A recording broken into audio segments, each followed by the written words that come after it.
허락하신 하나님의 말씀은 사도행전 12장 13절로 19절까지의 말씀입니다.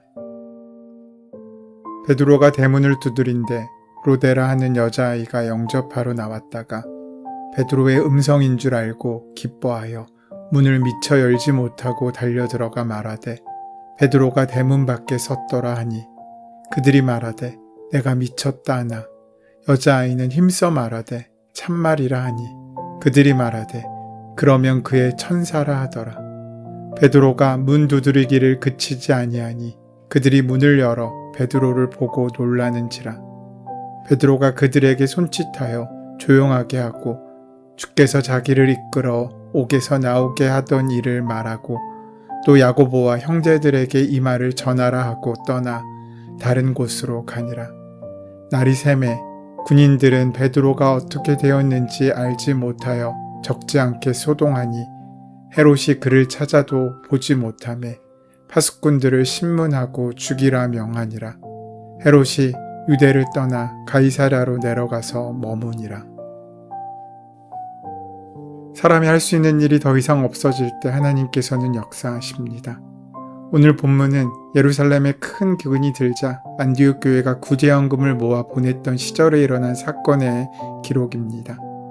유대 종교 지도자들의 환심을 사려던 헤롯은 교회를 박해했고 요한의 형제 야고보를 죽였습니다. 그러면서 사람들이 그 일을 기뻐하는 것을 보면서 더 나아가 베드로까지 죽이려는 음모를 꾸몄습니다. 헤롯이 베드로까지 죽이기로 결심한 것입니다. 헤롯은 하나님보다 사람들의 인기와 관심에 더 마음이 있었습니다. 하나님의 뜻이나 하나님의 마음이 아니라 사람들이 주는 인기와 사람들의 듣기 좋은 소리에 더 집중했던 것입니다. 헤롯은 베드로를 잡아 감옥에 가두고 많은 사람들 앞에서 재판하기를 원했습니다. 그렇게 자신의 인기의 모습을 드러내고자 했습니다. 6월절이 지나면 공개적으로 재판하고 죽이려는 음모를 세우고 베드로를 감옥에 가두었습니다. 그리고 4명이 한조가 되어 베드로를 지키게 했습니다. 2명은 베드로의 양 옆에, 2명은 경비병들과 함께 입구를 지켰습니다. 꼼짝하지 못하도록 감시한 것입니다. 이런 상황 가운데 교회는 그를 위해 간절히 기도했다고 5절은 말씀하고 있습니다. 그 간절한 기도는 헤롯이 베드로를 끌어내어 자신의 계획을 실행하기 바로 전날 하나님의 개입하심으로 상황을 달리하게 됩니다. 박해를 받아 감옥에 갇힌 베드로를 위해서 하나님께서는 천사를 보내셨습니다. 그리고 자고 있던 베드로의 옆구리를 쳐서 깨우고 그를 감옥에서 끌어내셨습니다. 그런데 여기서 우리가 주목하여 볼 수 있는 것은 그 전날 밤에라는 말입니다. 베드로를 끌어내어 죽이려고 하는 바로 그 전날 밤에 하나님께서는 천사를 보내셨습니다. 우리는 여기서 중요한 사실을 하나 배울 수 있습니다. 그것은 기도는 그 전날 밤에 응답받았다는 것입니다. 하나님의 응답의 때는 언제나 그 전날 밤입니다. 하나님의 응답은 시간을 딱 맞춘다는 것입니다. 너무 빨리도 아니고 너무 늦게도 아니고 하나님의 때에 가장 정확하고 완전하게 이루어 주신다는 것입니다. 하나님께서는 베드로가 갇힌 그 감옥에 천사를 보내셨습니다. 후련히 천사가 나타났습니다. 그리고 잠을 자고 있던 베드로를 쳐서 깨웠습니다. 파수꾼들에 의해 겹겹이 포위되어 있던 베드로가 깊은 잠에 빠져 있을 때 주의 사자가 나타나 베드로를 급히 깨웁니다. 급하게 일어나라 는 천사의 말에 깊은 잠에 빠져있던 베드로는 놀라서 일어났는데 그때 쇠사슬이 저절로 그 손에서 벗겨졌다고 성경은 기록하고 있습니다. 천사는 그렇게 일어난 베드로에게 말합니다. 띠를 띠고 신을 신으라. 그리고 또 겉옷을 입고 따라오라 라고 말합니다. 베드로는 그대로 했습니다. 그러자 천사는 베드로를 밖으로 데리고 나왔습니다. 아니 파수꾼이 눈을 시퍼렇게 뜨고 있는데도 파수꾼들은 지금 베드로에게 일어나고 있는 일들을 보지 못했습니다. 첫째와 둘째 파수를 지나고 성으로 통한 쇠문에 이르게 되자 문도 저절로 열렸습니다. 베드로는 천사의 인도에 따라 시내로 통한 육중한 쇠문이 저절로 열리자 사람의 힘으로는 도저히 탈출할 수 없었던 감옥을 걸어서 나옵니다. 베드로는 자신이 견고한 감옥에서 빠져나왔다는 사실을 한 거리를 지나고서야 깨닫게 됩니다. 너무나 불가능한 상황에서 일어난 일이기 때문에 베드로는 지금 내가 환상을 보고 있는가, 내가 꿈을 꾸고 있는 것일까 라고 생각했다고 성경은 말합니다. 천사에 이끌려 거리로 나오자 천사는 그렇게 떠나갔습니다. 그때 비로소 베드로는 정신을 차렸습니다. 비로소 정신을 차리고 자신에게 일어난 일이 어떤 일인지를 실감합니다. 이것이 꿈이 아니라 실제로 일어난 하나님의 역사인 줄을 그가 알게 된 것입니다. 그렇게 감옥 밖으로 구출된 베드로는 제일 먼저 찾아간 곳이 마가 요한의 어머니의 집이었습니다.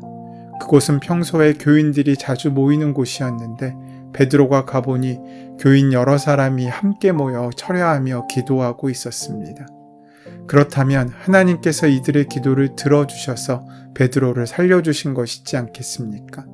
아니면 베드로를 살려 아직 못다한 사명을 감당해야 하기에 교인들로 하여금 기도하도록 하신 것이지 않겠습니까? 중요한 점은 베드로가 옥에 갇힌 이후부터 구출되기까지 교인들이 기도했다는 점입니다.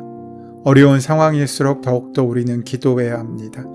하나님만 의지할 수밖에 없기에 기도해야 하는 것입니다. 기도하던 사람들은 베드로가 감옥을 빠져나왔으나 그 사실을 믿지 못했습니다. 그만큼 베드로가 갇혀있던 감옥이 견고했음을 의미합니다. 그 견고한 감옥을 베드로가 유유히 걸어 나올 수 있게 하신 것은 하나님의 역사였습니다. 하나님께서 베드로에게 하신 일은 놀라운 일이고 참으로 귀한 일입니다. 우리는 오늘 죽음을 당할지도 모르는 절박한 순간에도 깊이 잠들 수 있었던 베드로를 통해서 환난 중에도 평안을 누릴 수 있는 그 믿음을 볼 수 있어야 합니다. 믿음이 좋다는 말은 단순하게 착하고 성실하고 교회 생활을 잘하고 예배를 잘 드리고 11조를 하고 전도를 하고 봉사를 하는 것만을 의미하지 않습니다. 믿음이 좋다는 것은 오늘 말씀대로 하면 죽을 날을 앞두고도 깊이 잠들 수 있는 평안을 소유하는 것입니다. 베드로처럼 말입니다. 우리가 인생을 살아가는 동안 우리의 삶 가운데 영향을 끼치는 요소들이 많습니다. 집안의 배경이나 학력, 재산, 건강, 재능 등 많은 요소들이 우리의 인생을 결정한다고 생각합니다. 그러나 이 모든 것들보다 더 중요한 것이 있습니다. 이 모든 환경을 한꺼번에 뒤집을 수 있는 중요한 변수가 있는데 그것이 믿음입니다. 우리에게는 여러 가지 환경상의 문제, 능력, 재능, 건강의 문제가 있을 수 있지만 우리 인생에는 또 하나의 귀한 변수가 있습니다. 바로 믿음입니다. 예수 믿고 우리가 누리는 가장 큰 축복이 이제 믿음으로 살게 된 것을 의미하는 것입니다. 하지만 이와 상반된 모습을 옥 바깥의 교인들에게서 우리는 찾아볼 수 있습니다. 옥에 갇히고 목숨이 위험했던 베드로는 평안히 잠들 수 있었지만 감옥 바깥의 교인들은 기도는 하고 있지만 오히려 불안함에 떨고 있습니다. 베드로는 자신이 죽고 사는 문제를 하나님께 온전히 맡겼습니다. 하지만 옥 바깥에 있는 교인들은 기도함으로 그 마음을 하나님께 전하고 있었습니다. 그들은 밤을 새며 기도했습니다. 중보기도는 물론 이렇게 해야 합니다. 그들이 그렇게 기도했기에 하나님께서 응답하실 수도 있었습니다. 그러나 아쉬운 것은 기도는 간절히 했지만 그들은 베드로가 살아날 것이라는 사실, 베드로가 감옥에서 풀려날 거라는 사실을 온전히 믿지 못했습니다. 베드로가 천사가 감옥에서 꺼내주어서 성도들이 기도하고 있는 처소로 찾아왔습니다. 그런데 그들은 문을 안에서 잠그고 있었습니다. 그만큼 두려움에 떨고 있었다는 것입니다. 헤롯의 군사들이 오면 그들을 잡아가려고 하면 어떨까라는 걱정이 그들의 기도보다 앞서고 있었던 것입니다. 그래서 밖에서 베드로가 문을 두드렸을 때 하녀가 나왔다가 얼마나 놀랐는지 문을 열어줄 생각도 못하고 안으로 들어가 베드로가 왔다는 사실을 알렸습니다. 그때 기도하던 사람들이 뭐라고 그랬는지 성경은 이렇게 말씀합니다. 베드로가 왔다는 소식을 전한 소녀에게 그가 미쳤다라고 말하고 있습니다. 이것이 정말로 간절히 기도하는 사람의 입에서 나올 말입니까? 그들은 베드로의 풀려남을 위해 기도하고 있었습니다. 그리고 그 응답이 그들을 찾아왔습니다. 그렇다면 그들은 감사해야 할 텐데 오히려 그 말을 믿지 못하고 그 소식을 전한 사람을 미쳤다고 이야기하고 있지 않습니까? 이런 상황을 통해서 짐작해 볼 때 그들은 열심히 기도는 하였지만 베드로가 정말로 살아나올 것이라고는 믿지 않았던 것 같습니다. 기도는 하고 있었지만 그 기도를 온전히 신뢰하지 못하고 있었던 것입니다.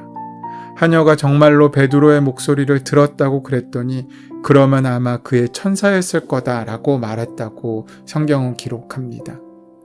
오늘 하나님께서 정말 열심히 기도하는 예루살렘 교인들을 통해 우리에게 주시는 교훈이 있습니다. 지금도 많은 우리들이 이런 정도의 믿음을 가지고 기도하고 있습니다. 물론 기도는 열심히 합니다. 기도는 간절히 합니다. 그러나 마음에는 응답이 없습니다. 평안이 없습니다. 하나님의 말씀을 믿지도 못합니다. 하나님께서는 베드로를 살리시기로 작정하셨습니다. 야고보는 순교했지만 베드로는 살려주시기로 하신 것입니다. 그러면 기도하는 성도들에게는 반드시 그 응답을 주시게 되어 있습니다. 기도하면 마음에 믿어지게 되는 것입니다. 하나님께서 역사하시겠구나. 베드로는 죽지 않겠구나. 기도자는 일이 이루어지기 전에 이미 그 마음으로 답을 얻게 되어 있다는 말입니다. 그들은 이미 이겨놓고 싸우는 사람들입니다. 그런데 그들은 왜 기도하면서도 하나님의 응답을 받지 못한 것입니까? 전능하신 하나님께 기도한다고 하면서도 세상의 권력에 주눅이 들어 두려움의 영에 눌려버린 이유입니다. 얼마 전 야고보 사도가 결국에 죽었음을 그들이 보았기 때문입니다. 기도는 하고 있지만 당장 눈앞에 있는 헤롯의 권력이 하나님의 능력보다 더 크다고 생각하는 그 마음이 그들의 생각에 기도의 저변에 깔려 있었던 것입니다. 그래서 기도는 하나님께 드리면서도 마음은 헤롯에게 사로잡혀 있었던 것입니다. 두려움으로 그들의 마음에 꽉 차 있었습니다. 하나님이 그들에게 말씀하셔도 그들은 들을 수가 없었습니다. 우리가 기도를 해도 온전한 믿음으로 기도하지 못하면 하나님께서 고함쳐 말씀하셔도 그 소리를 듣지 못하고 여전히 불안한 가운데 떨고 있는 삶을 살 수밖에 없지 않겠습니까? 우리는 여기서 우리의 생각에 강하면 기도를 해도 하나님의 응답을 확신하기 어렵다는 사실을 깨닫게 됩니다. 우리가 중보기도할 때 열심히도 기도해야 하지만 믿음으로 기도해야 할 이유가 여기에 있습니다. 교회는 기도하는 일에 힘써야 합니다. 그래야지만 교회가 생명력을 유지할 수 있습니다. 그런데 기도하면서도 믿음이 부족하여 하나님께서 이루시는 일을 믿지 못할 때가 우리에게도 있습니다. 감옥에서 나온 베드로를 본 교인의 반응이 어땠습니까? 베드로가 교인이 모여있는 기도하는 집 문 밖에 도착했음에도 기도 중인 교인들 중 아무도 베드로의 도착을 믿지 않았습니다. 사도 야고보가 죽임을 당했기에 투옥된 사도 베드로를 위해도 아마 살려만 달라고 기도했는지 몰라도 갑자기 그 한밤중에 그가 감옥에서 풀려나와 집으로 오리라는 상상은 하지도 못했을 것입니다.